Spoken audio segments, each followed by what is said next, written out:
Hans had served his master 7 years, and at the end of the 7th year he said, "Master, my time is up. I want to go home and see my mother, so give me my wages."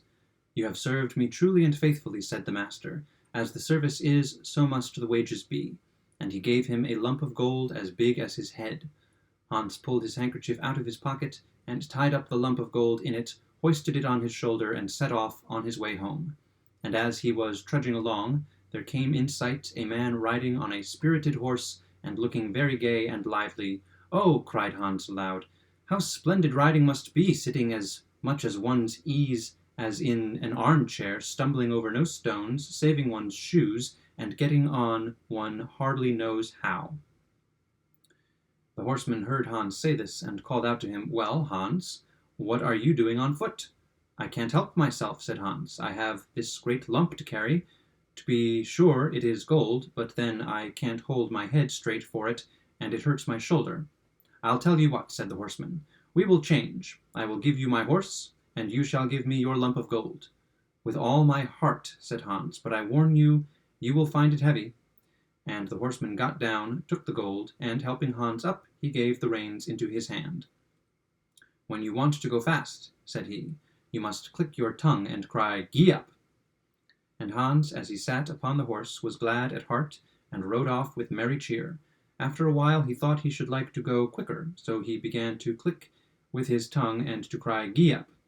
And the horse began to trot, and Hans was thrown before he knew what was going to happen, and there he lay in the ditch by the side of the road. The horse would have got away, but that he was caught by a peasant who was passing that way and driving a cow before him. And Hans pulled himself together and got upon his feet, feeling very vexed. "Poor work riding," said he, "especially on a jade like this, who starts off and throws you before you know where you are, going near to break your neck. Never shall I try that game again. Now, your cow is something worth having. One can jog on comfortably after her, and have her milk, butter, and cheese every day, into the bargain. What would I not give to have such a cow?" "Well now," said the peasant, "since it will be doing you such a favor, I don't mind exchanging my cow for your horse."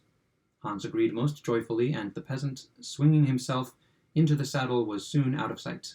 And Hans went along, driving his cow quietly before him, and thinking all the while of the fine bargain he had made. "With only a piece of bread, I shall have everything I can possibly want, for I shall always be able to have butter and cheese to it, and if I am thirsty I have nothing to do but to milk my cow, and what more is there for heart to wish?" And when he came to an inn, he made a halt, and in the joy of his heart ate up all the food he had brought with him, dinner and supper and all, and bought half a glass of beer with his last 2 pennies. Then he went again, driving his cow, until he should come to the village where his mother lived. It was now near the middle of the day, and the sun grew hotter and hotter, and Hans found himself on a heath which it would be an hour's journey to cross, and he began to feel very hot, and so thirsty that his tongue clove to the roof of his mouth. "Never mind," said Hans, "I can find a remedy. I will milk my cow at once." And tying her to a dry tree, and taking off his leather cap to serve as a pail, he began to milk, but not a drop came. And as he set to work rather awkwardly, the impatient beast gave him such a kick on the head with his hind foot that he fell to the ground, and for some time could not think where he was. When luckily there came by a butcher, who was wheeling along a young pig in a wheelbarrow. "Here's a fine piece of work," cried he, helping poor Hans on his legs again. Then Hans related to him all that had happened, and the butcher handed him his pocket flask, saying, "Here, take a drink, and be a man again. Of course the cow would give no milk. She is old and only fit to draw burdens, or to be slaughtered." "Well, to be sure," said Hans, scratching his head. "Who would have thought it? Of course it is a very handy way of getting meat when a man has a beast of his own to kill, but for my part I do not care much about cow beef. It is rather tasteless. Now, if I had but a young pig, that is much better meat. And then the sausages." "Look here, Hans," said the butcher. "Just for love of you I will exchange, and will give you my pig instead of your cow." "Heaven reward such kindness!" cried Hans, and handing over the cow, received in exchange the pig, who was turned out of his wheelbarrow and was to be led by a string. So on went Hans, thinking how everything turned out according to his wishes, and how, if trouble overtook him, all was sure to be set right directly.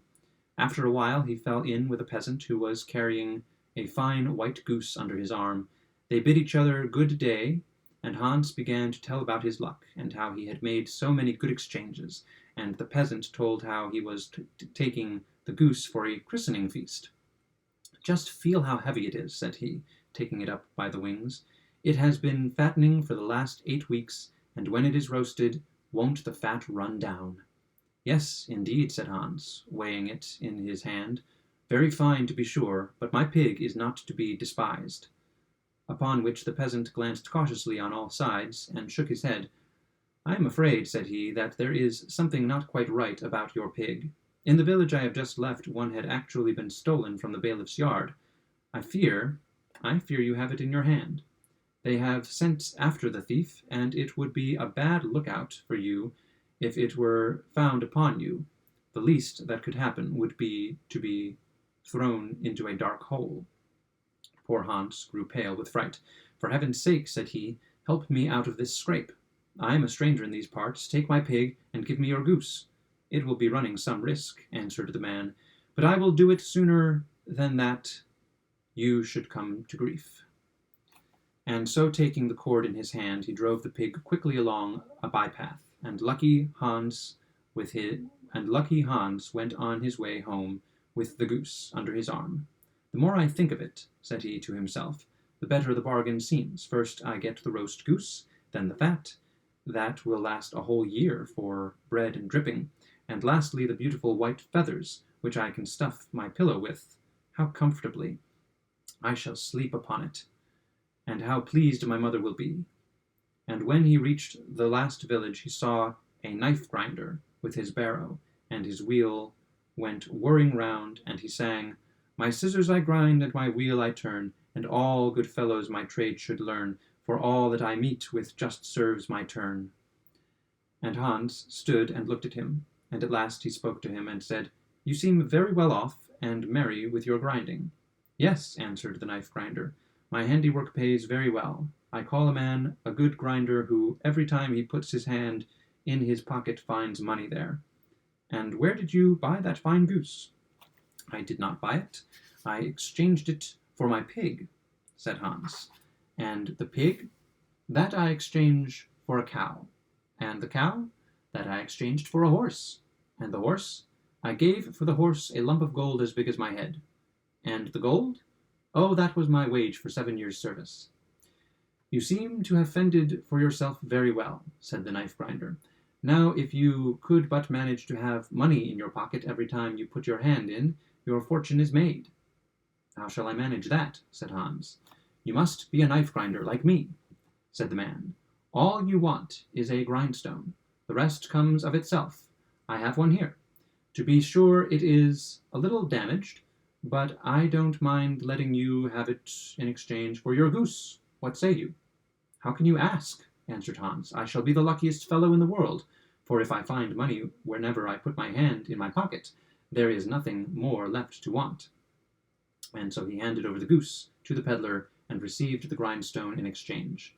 "Now," said the knife grinder, taking up a heavy common stone that lay near him, "here is another proper sort of stone that will stand a good deal of wear, and that you can hammer out your old nails upon.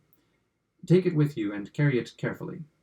Hans lifted up the stone and carried it off with a contented mind. "I must have been born under a lucky star," cried he, while his eyes sparkled for joy. "I have only to wish for a thing, and it is mine." After a while he began to feel rather tired, as indeed he had been on his legs since daybreak. He also began to feel rather hungry, as in the fullness of his joy at getting the cow he had eaten up all he had. At last he could scarcely go on at all, and had to make a halt every moment, for the stones weighed him down most unmercifully, and he could not help wishing that he did not feel obliged to drag them along. And on he went at a snail's pace until he came to a well. Then he thought that he would rest and take a drink of the fresh water, and he placed the stones carefully by his side at the edge of the well. Then he sat down, and as he stopped to drink, he happened to give the stones a little push, and they both fell into the water with a splash. And then Hans, having watched them disappear, jumped for joy, and thanked his stars that he had been so lucky as to get rid of the stones that had weighed upon him so long without any effort of his own. "I really think," cried he, "I am the luckiest man under the sun." So on he went, void of care, until he reached his mother's house.